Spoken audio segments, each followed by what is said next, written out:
friends, I'm Gwen. And I'm Marcy. Welcome to Talk Bookish to Me, the podcast where friends get together and talk about books.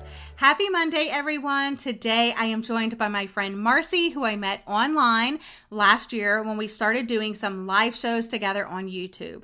She's the perfect person to join me for today's episode because she was my inspiration for wanting to read more horror. Today we're going to discuss horror and share some horror book recommendations. Marcy, go ahead and introduce yourself. Let my listeners know where they can find you. Hi, everyone. Again, I'm Marcy, and I usually like to read a little bit of everything. I consider myself somewhat of an eclectic reader, but usually horror wins out my little heart. I just love horror. And you can mostly find me on Instagram. My handle is @MarcyReads, and on YouTube as well under the same name, Marcy Reads. Yeah, I'm going to have links to your socials, your Instagram, and your YouTube in the notes of today's show. Everybody go follow her. She's the horror queen. Seriously, she does the best wrap-ups. Now, you're going to have to wait a little while because they are perpetually late. Even though you tried to start doing your recent reads, That's not working out too well for you right now. But I know you have like a lot of things going on behind the scenes as well, like in your real life. So we'll forgive you, but they are late, but they are so worth it. I know if I'm watching one of your wrap-ups, I'm like, open up the wish list because I know I'm adding something. I mean, at least one book every single time. So I'm like, will I ever get to these books? Who freaking knows? But maybe. But I did add that Bentley Little book, The Haunted, the one with the fingers on the cover. I added that to my wish list, and I randomly read across it in a discount bookstore. I was like, snag. Marcy said it was good. Let's get it. I actually have it in a stack to speak about today because I love that book. Awesome.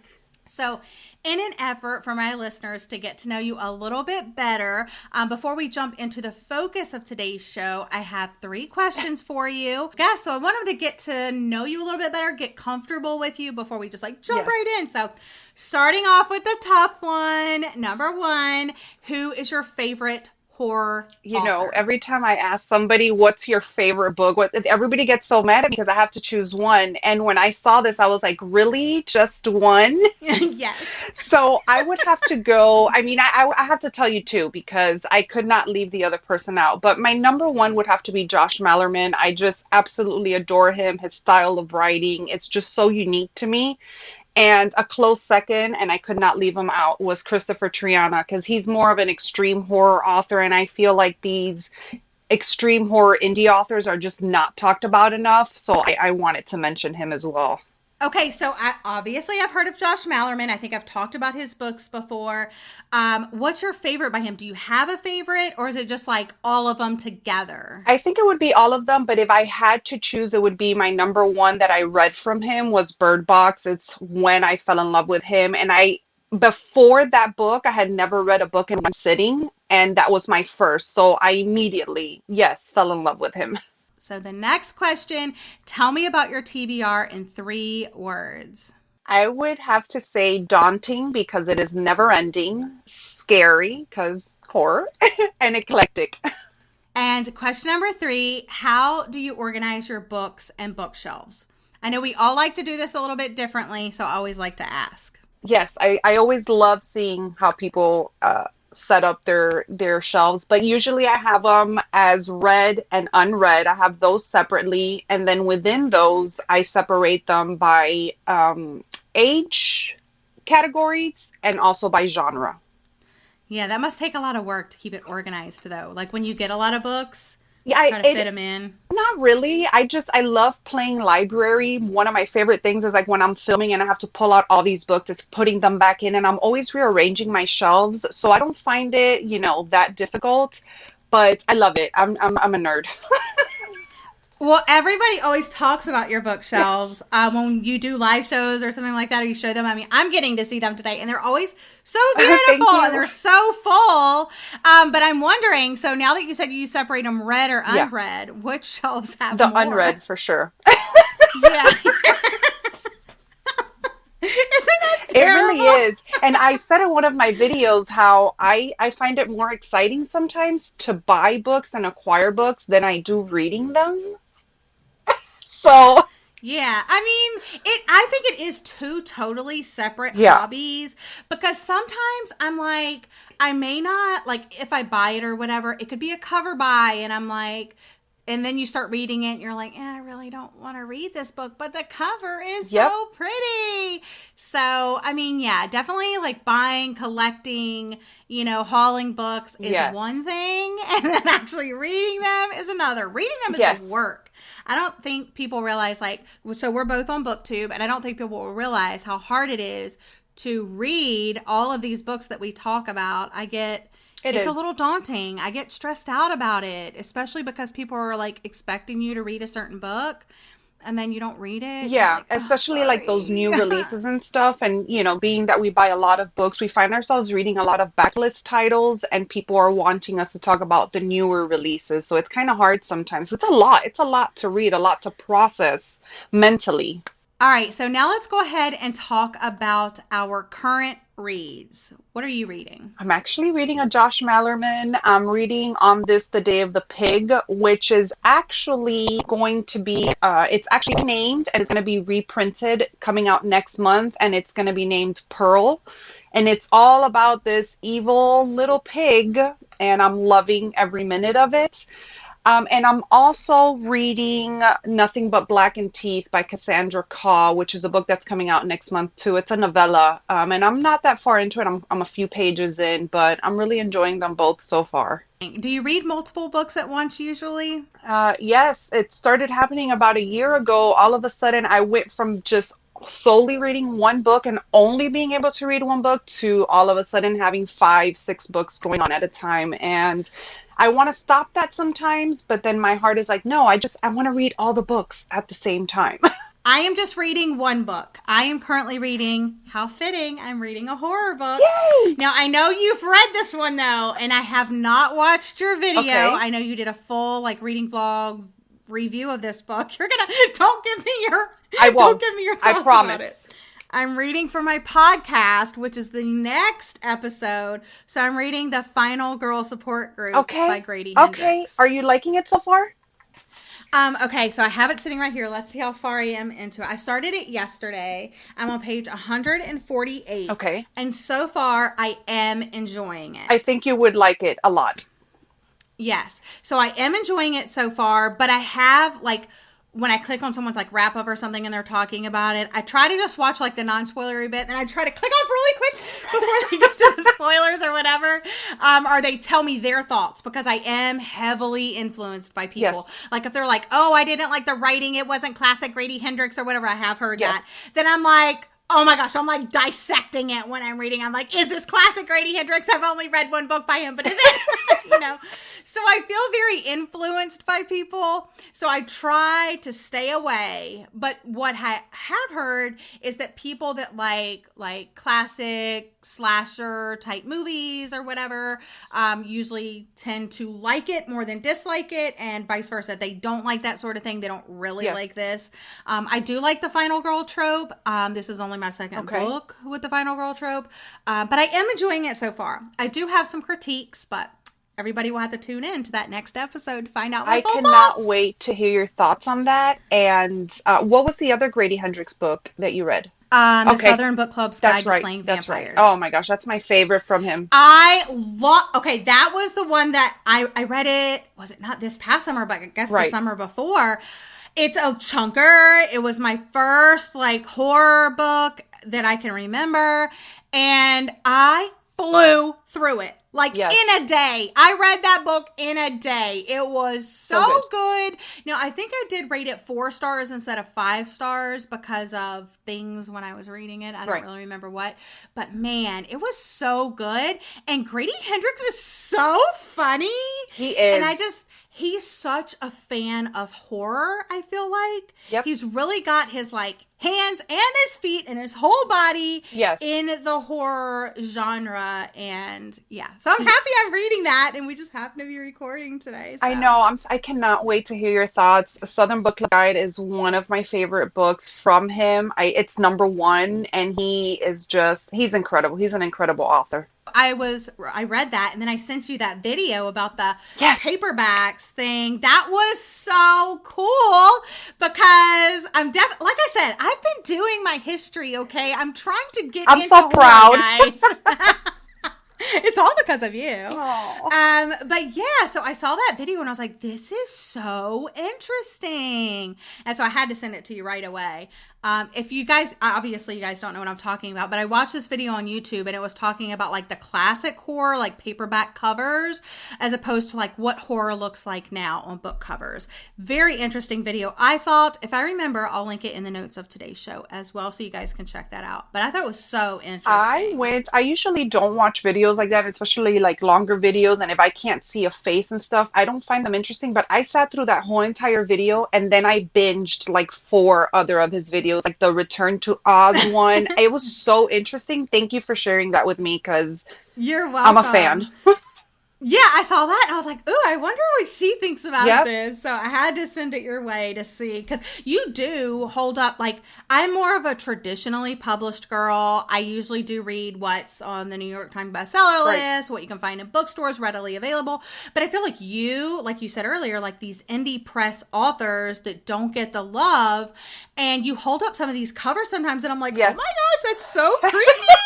I'm like, how can you hold that book? I'd be screaming. And then when I ordered from Weird Punk Books, those covers were creepy. Super creepy. So I feel like indie is definitely where it's at if you want to get like scary book covers. And then I feel like more traditionally published is maybe not as Yeah, much. it's definitely a different feel, not only in the covers, but also in the book themselves. It just has a different eeriness to it that I just can't explain. It's been one of my goals this year to start exploring the horror genre more, but I know I haven't even made a dent because like other genres like romance, thrillers, fantasy, like whatever, there are subgenres. And after I did a quick Google search, I found that there are 6 main subgenres. So Gothic, paranormal, occult, dark fantasy, survival, and science fiction horror. And each has its own distinct characteristics, which is funny because after I saw this list, I was like, okay, what book does this fit in? And and then I was like, I don't know. So I'm definitely still exploring. And then there's other subgenres as well, which we'll get into. But so Gothic, it says that it focused specifically on death. But when I think of like Gothic, I think of like also like that eerie atmosphere, like the fog rolling in, like Mexican Gothic by Sylvia Yes. Morena Garcia. You say her name so much better than I do. Sylvia Moreno Garcia. Yes, yes. So her. I felt like that was such Gothic vibes, like the creepy house, the foggy landscape. But it says it deals specifically on death. Like I said, this is a Google search, guys. Yes. All right, so paranormal, ghost stories, and supernatural events. I feel like that crosses over in other genres as well. Occult is like ritual practices that are not considered religion or science-based. Dark fantasy, so dark elements of fantasy. Survival, like the main character is being hunted and trying to survive. And then science fiction horror, which blends elements of science fiction. Yes. But like I said, there's other subgenres such as like body horror, splatter punk, and others. And like you said extreme horror. I don't really know what that is. You said it's like a lot of like blood and guts. Yes, it's mostly splatterpunk horror as well. Just like any other genre, when you say horror, there can be so many genres within horror. You know, sci-fi. I love sci-fi horror. There could be horror in any kind of genre that you read, really. And then there's like, of course, like you said, you separate yourselves by like age category. So there's like middle grade horror, yes. YA horror, all of that. So, but do you gravitate towards a certain genre or subgenre? I do, and it's usually the extreme side of it, which is the splatterpunk subgenre. I love just the graphic nature of it and the extreme nature of it. It really gets my heart pumping. It's almost like watching a slasher movie, when the killer is like running after the victim, and it's just that heart pumping action that I love about it, and also the blood and guts and gore of it as well. Sci-fi horror because it involves zombies and vampires and apocalyptic. I really do enjoy apocalyptic horror and dark fantasy as well. Those are my three favorites. I'm super new to the genre. I don't know which ones I prefer. That's why I've been trying just like basically anything. If it sounds good, I'm going to pick it up. I'm sure it won't be this year or next year or even the next year that I find like what I really like. Right. I know it's going to be like a lifelong journey to find what I like. But if I had to pick, I would say that I would prefer like paranormal and survival. Those are like my top two choices. But then like dark fantasy and sci-fi, no. Because I don't like sci-fi books. Okay. So I don't think I would like sci-fi horror, you know? And there are a few fantasy books that I have enjoyed, but it's probably, again, one of those least favorite genres of mine. So I probably wouldn't enjoy the horror mixed in with that. Right. You know what I'm saying? It might just be too much for Well, me. and you know, I think sometimes survival can land under sci-fi. I don't know, you know, I consider zombie horror survival. Right, like The Walking Dead or something Yes. like that. That would be, yeah. Okay, so, and I do love The Yes. Walking Dead, so. I love The Walking Dead. Oh my gosh. Have you read, well, I'm sure you haven't, but if you ever get a chance and you're into graphic novels, the Walking Dead graphic novels are really good, and they are completely different. I mean, they have the same characters and stuff, but the storylines are completely different than the show. Oh man. See, I watched, I think the first 6 Yes. seasons of The Yes. Walking Dead. And then I just kind of fell off because it just got kind of. Same thing happened to me, and I was a diehard fan. Like I was like, don't text.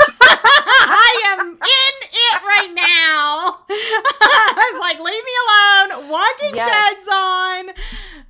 Yeah, I've rewatched the first, I want to say 4 to 5 seasons about 20 times. That's not an exaggeration. Me and my daughter have sat there because those are our favorite seasons.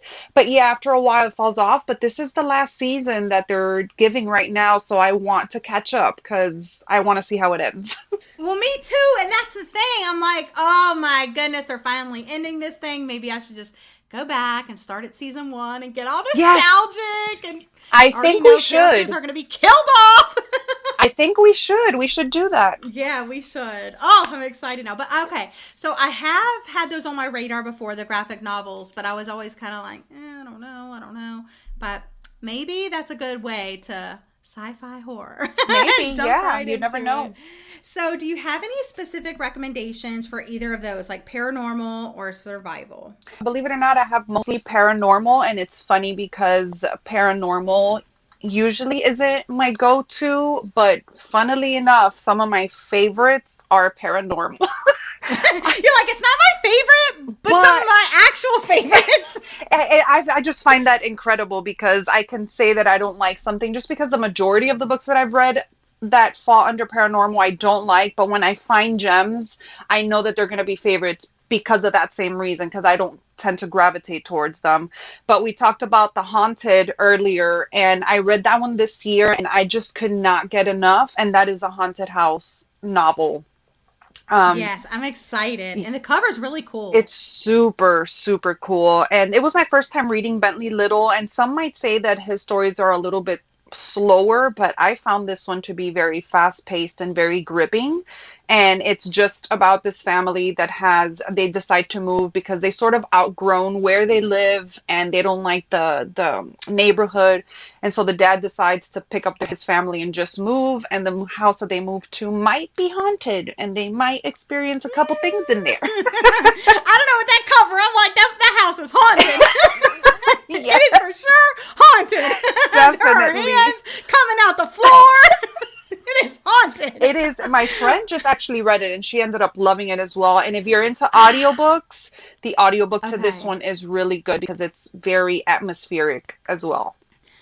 Okay, cool. When I got it from the discount bookstore, I did read like the first chapter just to see what the writing was like because I've never read a Bentley Little either.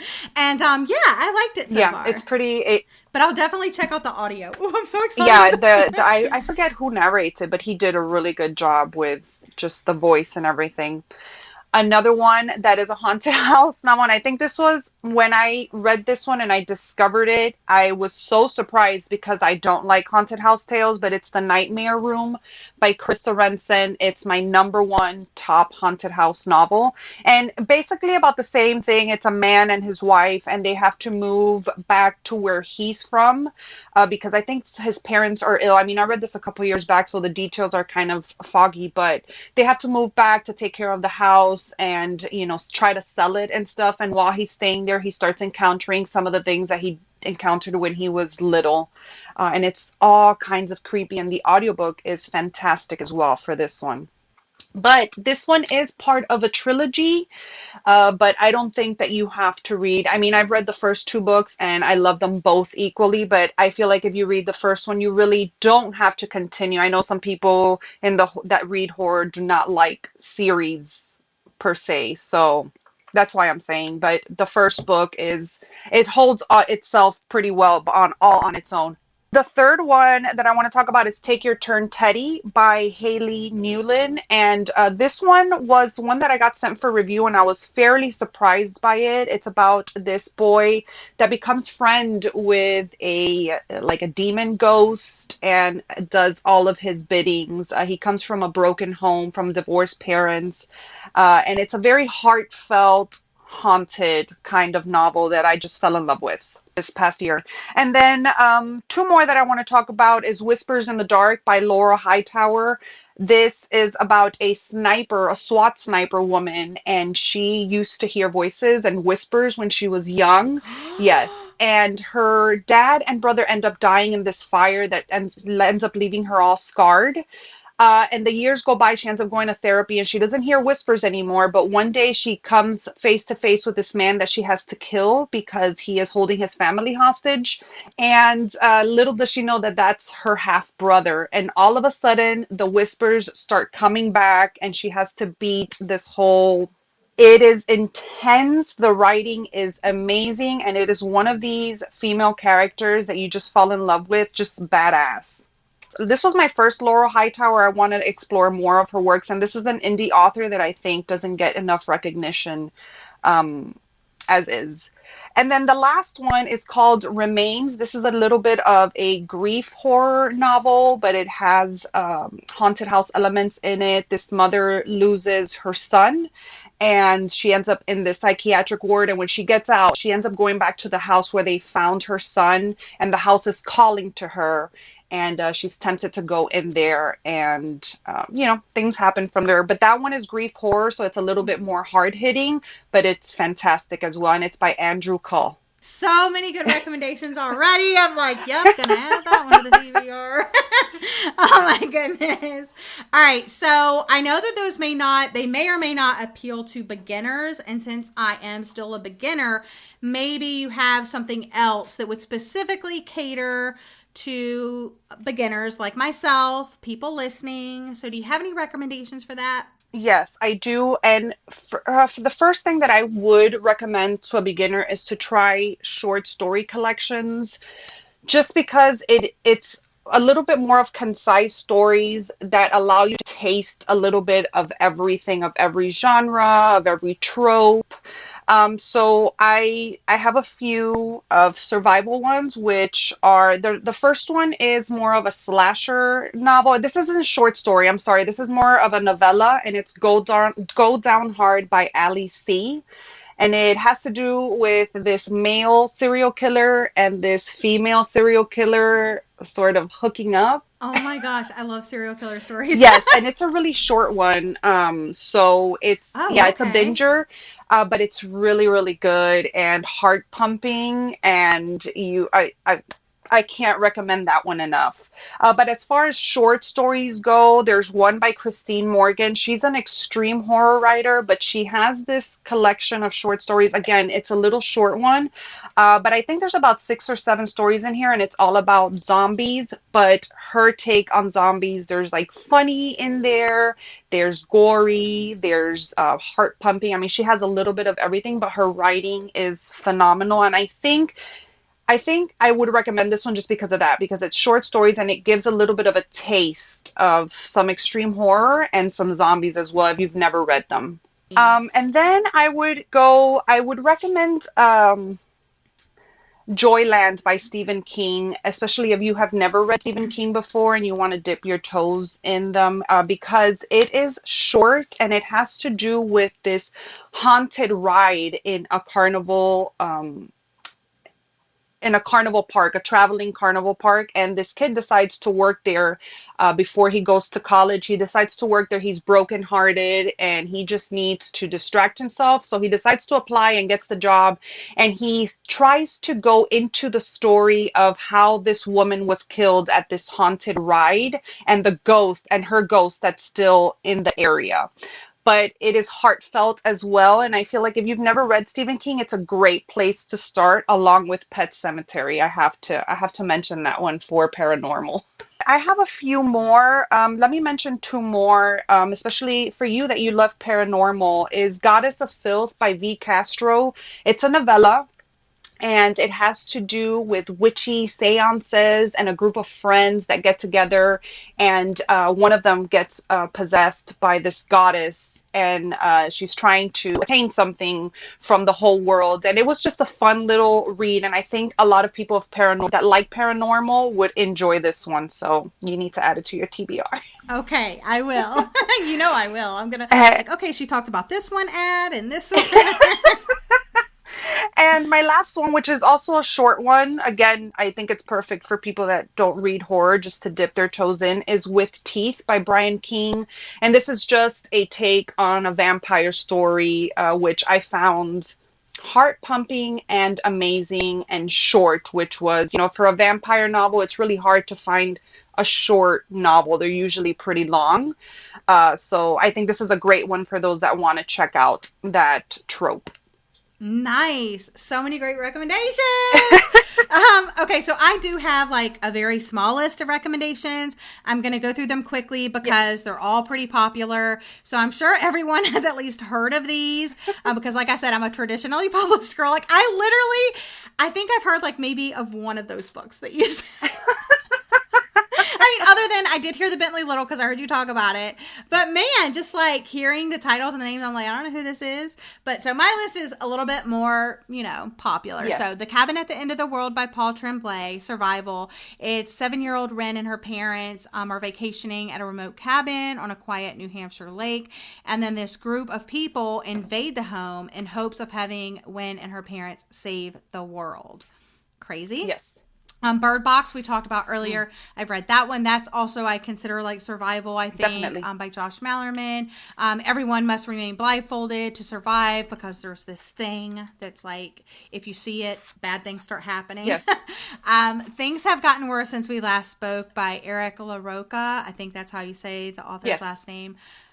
Two lonely women in an internet chat room in the early 2000s. It all starts with this apple peeler and it quickly goes downhill. That was crazy. It really goes downhill fast. That was a crazy. It's such a quick read. It's so good. Oh, yes. That was like, I was like, ew, in that one for sure. I could not believe, starting from the cover of that one, it enhances the experience from the get. Yes, and I actually did see like an article on the internet or something like that the author saw that piece of artwork and was like, yep, that's what I want for my cover. I was like, wow. Woo. So that was really cool. Okay, we talked about the Southern Book Club's Guide to Slaying Vampires by Grady Hendrix. That is set in the 90s, which I love 80s and 90s books. And this is about a woman's book club that must protect the community from a mysterious and handsome stranger who may or may not turn out to be a blood-sucking fiend. And then I also talked about Mexican Gothic by, say it again, Sylvia Moreno Garcia. Yes, her. See, I told you guys, she says it so much better than me. I couldn't even. So, like I said, I think this fits into the Gothic category. And this is after receiving a frantic letter from her newlywed cousin begging for someone to save her from a mysterious doom. Naomi heads to High Place, a distant house in the Mexican countryside, and she's not sure what she will find. Now, I am recommending this because I know a lot of people loved this one. It wasn't a particular favorite of mine because I didn't like the ending and like the crux of the story. I don't know how else to say it, but there was the main thing that was going on I didn't like. But the atmosphere, the writing, all of that, loved it. So I will definitely be picking up more books by the author. I also picked up a paranormal, The Lost Village by Camilla Stenn. And this is a translated book, but I read it. It's about a documentary filmmaker that's been obsessed with the vanishing residents of an old mining town dubbed the Lost Village. And she's been obsessed since she was a little girl. So now she has gathered a small crew of friends in the remote village to make a film about what really happened. Slower paced than I typically like, but I was just really drawn in and really wondering like what happened to these people. And it also, had that paranormal vibe, like, is it ghosts? Because things kept happening and they kept hearing things. And yeah, it was very interesting. I actually have an arc of this book that I never read. And now looking at it, hearing you talking about it, now I want to pick it up. And I think I should. Yeah, the ending was so good. Really? But it was so quick. And I wish the thing that happens at the end would have been sprinkled a little bit more throughout it. I mean, I guess it was, but I wanted to be more heavy-handed, like more of that, Okay. Because it was very cool. The next one, Catherine House by Elizabeth Thomas. This is more like dark academia vibes, but it's a curious undergrad student who discovers shocking secrets involving an exclusive circle of students. I know people thought this was like really, really weird. And I mean, I guess it was a little bit, but I don't usually like weird books. And I really liked this one. I think I gave it 5 stars. So I started reading that one. I think it was one of the picks for Stacks of Strange. And I think I have like 50 pages left and I haven't picked it up. It's been sitting there for a year and I need to finish it. Oh no. Because it was very atmospheric and I liked that. But I found myself a little bit confused. So maybe if I finish it, maybe it'll clear up for me. It's kind of funny because, okay, so I said earlier that I don't really like fantasy. And I think the problem, well, I don't know if it's a problem, but I think the reason why fantasy doesn't appeal to me is because a lot of things don't make sense. Right. And I like to make sense of the books that I'm reading. I like to know how to say the person's name. I like to know the places. I don't like having to understand anything new. I want to know what I'm reading and things like that. And I feel like there was a book, it was The Bone Season by Samantha Shannon. So everybody always talked about that. And I was like, oh my gosh, am I really doing this? And I read it and I haven't loved read it yet. it. Read the second book. Loved it. And these are high fantasy books. Like this is a fantasy book with like magic and different things and all that. And I had to just let go and trust that the author knew what they were doing and that in the end I would understand it. And I don't know if that's the same case that happened with Catherine House with me, because as reading it, if I find myself trying to figure it out, and that's like a lot of people are like, oh, I guess the killer, like for thriller books or whatever. I'm like, good for you. Yes. I didn't even try to figure it out. I'm just hoping that in the end, the author knows what they're doing and that at the end, it will all make sense. And then, sometimes I get there and I was like, oh yeah, that was so obvious who the killer was, But I know I don't find myself trying to figure things out as much as I used to. I'm just along for the ride, along for the journey. And I still do like fast-paced books, but I have found that some of these slower-paced books, The Lost Village, Catherine House, I don't have to understand everything all at once, get to the end, and then if I'm confused, it's a problem. But sometimes I just have to let it go. Just let it go. Don't try to understand it because sometimes that's it. It doesn't make sense for a reason. A couple more recommendations. This one is like one of my favorites from last year. Oh my gosh, it's so good. So good. Okay, if any book on my little list you want to pick up, it's this one. The Saturday Night Ghost Club by Craig Davidson. Also known as Nick Cutter. Good. But, oh my gosh. So I had not heard anybody talk about this book ever when I picked it up. And I think that also like helped me love it more because like I said, I'm heavily influenced. Oh my gosh, such a good book. It's a coming of age story. They say kind of like Stranger Things, Stand By Me, but I throw those anytime a book compares itself to something else. I don't care. I just want to know what you're about. Yes. But it's a group of misfit kids that spend the summer together investigating local ghost stories and urban legends. And I think that's another thing that I would really like is like urban legends. Yes. But oh my gosh, and it's short. And the writing is so good and the characters are so lovable. I love his uncle so much. Yes, that book is incredible. I read it 2 years ago and it was I read it because I don't know if you know who Sadie is, Mother Horror. Well, yeah, Yes. she's the owner, one of the owners of Nightworms. She raved about this book when it had come out in Canada because it came out in Canada first. You couldn't get it here. And I think it wasn't set to release here for like 6 months after it released in Canada. Well, I went under Amazon Canada and I ordered it because I needed that book because she raved about it so much. And I read it all in one sitting and I could not believe what an amazing story it was. It's so wholesome, so atmospheric. It's just everything in a book. I agree. I mean, that uncle was just like, it was just, okay, so his uncle, there's this part in the very beginning where the kid's like, oh my gosh, there's monsters in my closet. And the parents are like, oh my God, there's no monsters in your closet. Look, there's no monsters in your closet. And the uncle is like, we're going to catch this monster. We're going to set a trap. And I'm like, yes, uncle, yes, do the thing. And like, we all need more uncles in our life like that. I'm just, We do. I mean, and it was also, I think another reason why I really loved it is because my uncle died that year that I read it. And so I was just getting all emo about like uncle vibes. Yes. But, it was it's wonderful. Just like the page to page, the writing is really good. The story is really good. But man, that ending though, I know. So it was good. such a good book. That's definitely one that's a rereader. It's one that you can come back to all the time because the different stories that they talk about in their little club. Yes. You tend to forget some, and I feel like reading it again would give you a different feel for it. Yeah, I think especially after you read it the first time and you kind of, so good. Guys, So good. Please pick up The Saturday Night Ghost Club by Craig Davidson. So worth the read. And I agree. The last one I'm going to mention, I just read this month, The Patient by Jasper DeWitt. And I know people either like love this one or hate this one.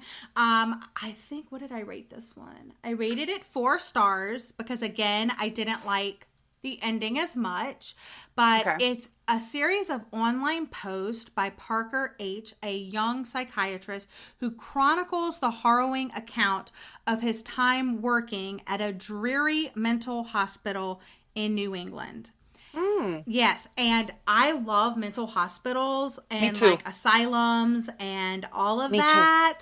So I love that just to start, and him being like this doctor that was at this hospital and this is this crazy case that was going on. It was so good, and it was short. Like I said, the ending wasn't like my favorite. So I guess sometimes with horror, and I guess like I was saying like earlier, it just kind of goes in a weird route, and I'm like, I like more like believable, more like realistic horror. Yes. Like I love serial killers because I mean that's horrifying to me. I'm like, there's actually people that go out and hunt people. Like that's crazy to me. So like those realistic horror things, but when it goes off and like, but then sometimes I read The Broken Girls, and then sometimes you're wanting it to be more paranormal and you're wanting it to be a ghost, and then you're like, but it's not though. Like, it's normal. So, I mean, you just can't please me. Let's be honest. Yeah, it's very hard, especially, when there's so many elements in a horror novel. But The Patient has all the buzzwords for me because I love mental hospitals and I love psychiatry. I wanted to be a psychiatrist, when I was younger, when I came out of high school. I wish I would have, but I never did. But it's an area that I love. So I think I'm going to be picking up The Patient within the next couple months because it sounds good. Short. I think you'll like it. I think you will. Yeah. I hope so. That'll be you taking a recommendation from me. I might do a video.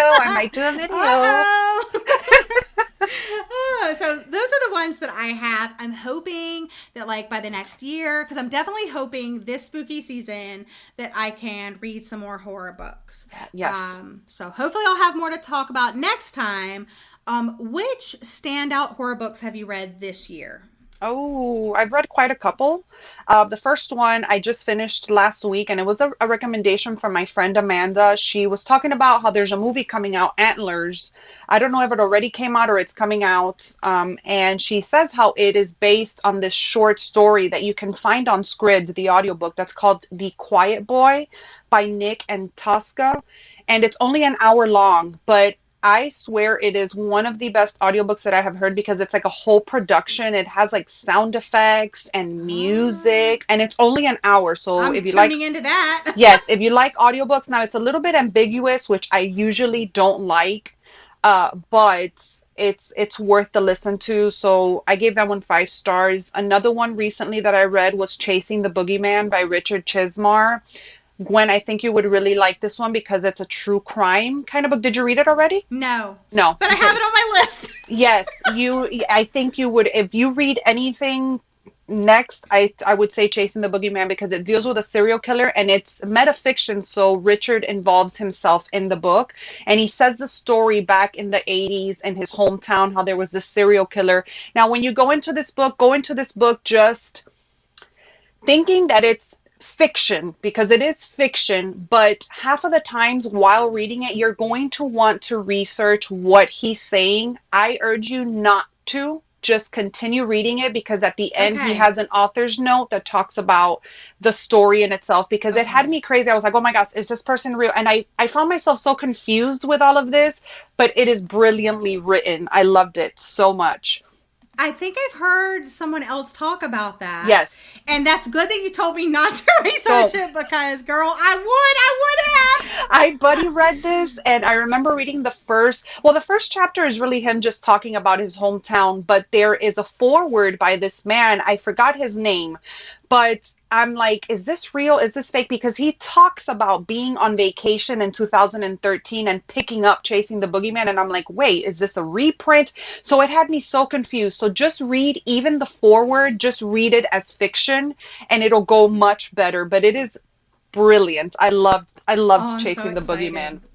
Okay, Chasing the Boogeyman and on the TBR. Another one that I was pretty surprised with, and I keep talking about this. I know everywhere that I'm like, either if I host or if I attend as a guest, I keep on talking about In the Scrape by James Newman and Mark Steensland. It's a little novella, and it is, let me check. I know it has a deer on the front, yes, right? it's about 90 pages long, but it packs such a punch that I wish everybody would read it. I almost did it because of the cover. I'm like, I'm not going to read this hunting novel.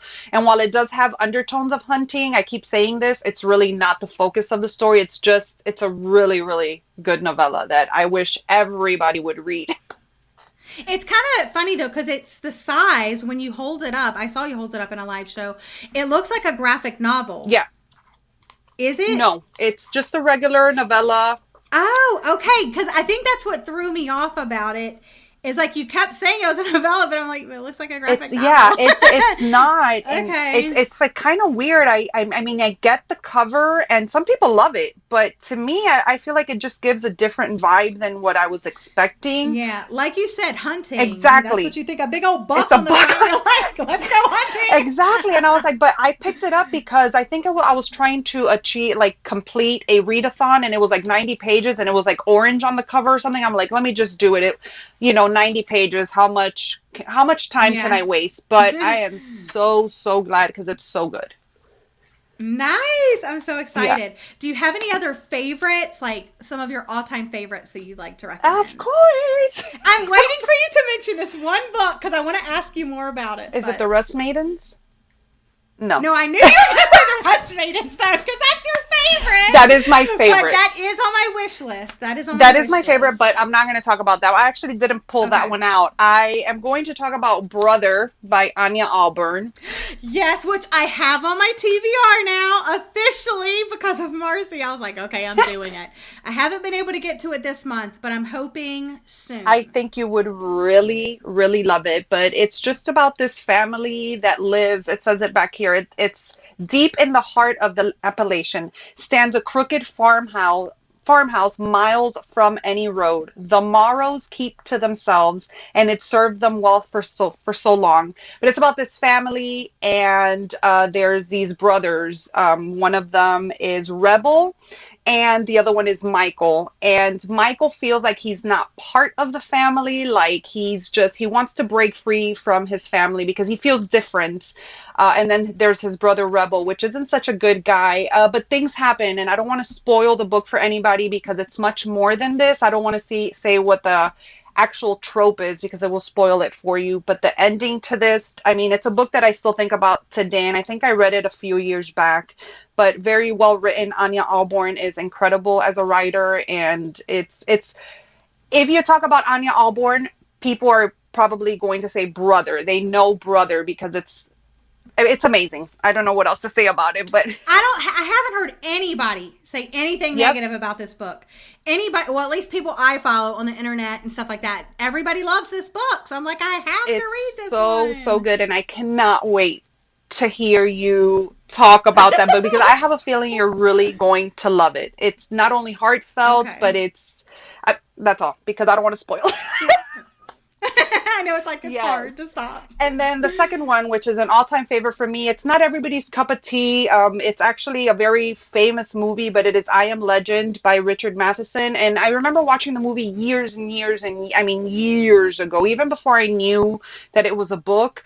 And I remember loving the movie, but there was a certain scene that I just don't vibe well with. And when I found out that it was a book, when I became like a horror reader, I was very hesitant about reading it because I thought I was going to get that same scene in the book, but it's not. Oh, that's good. I think I know what scene you're talking about. The book is a little bit more mellow and it's more of a slow burn as opposed to the movie. But just living inside of this man, the last man on earth, and living inside of his head, there's something just different about reading it on paper and getting more of his insides of his thinking throughout this apocalyptic journey that he's on. But I cried so hard, and it's just such an awesome tale, a vampire tale that I couldn't get enough of. It just excites me to be in the head of a person, so I think that's why I gravitate towards this book too much. And it's very heartfelt because he's the last man on earth, and his loneliness it just transfers on paper so brilliantly. All right, so the one that you didn't mention, but maybe you did, and I just blanked, and I forgot because I don't remember the title or the author. But it's the one where they go down the river. Oh my gosh. Well, that is Christopher Triana, which is one of my favorite authors. It's Gone to See the Riverman. Yes, that one. That is a must. And it was my first read of Christopher Triana, and it is the book that made me fall in love with him. And it is just this woman. She is writing letters to this inmate. He's a serial killer, and they're just writing back and forth. And he sends her on a quest to go see the Riverman, but she has to go and retrieve something before she goes to see this Riverman. And it's just a twisted little tale of this woman and her family. And she takes her little sister with her on this journey. And her little sister has sort of, she got into an accident and it affected her, the way she walks, the way she thinks. And so it's just this journey, but it is very dark. And it is brilliant. I'm scared. Do you think I would like it? I think you would. It gets a little bit weird when we finally reach the Riverman. And it was almost like that part of the book was almost like a fever dream. So I don't know if you're into that, but I think you would enjoy the majority of the book. And that the ending, I think, is phenomenal. And I think you would enjoy the ending. Oh my gosh, I'm excited. I mean, that's the thing. I mean, every time I've heard you talk about this book, and I heard you talk about it in your wrap up. Yep. And then I've heard you talking about it in a couple of other videos, like maybe recommendations or something. I don't know. But every time you talk about it, I'm like, that one sounds so different. It is. And so creepy. Because who is this Riverman, you know? Yep. And I don't know. It's like a quest type thing too. So I like when you have to go on this journey to do something. Yeah. I don't know. It sounds good. It's fantastic. I was waiting for you to mention it. It's fantastic, and the setting in itself is really good. And I talked mostly about books that I've read this year, for the exception of Brother and I Am Legend. So that's why I didn't talk about that one. But it is phenomenal, and the setting, because you're in the woods. She has to go to this cabin first and then trek along to get to the riverman. And it's all in the wilderness and in the forest. So it's like extra creepy. It's perfect. Oh my gosh, there's so many. So there you go. Lots of horror recommendations for the spooky season from two perspectives. Someone that's very much a beginner. Obviously, I'm talking about myself. And like I don't know, a treasure, a veteran, the queen of horror herself, Marcy. Thanks for hanging out with me today, Marcy. It's always a pleasure chatting about books with you.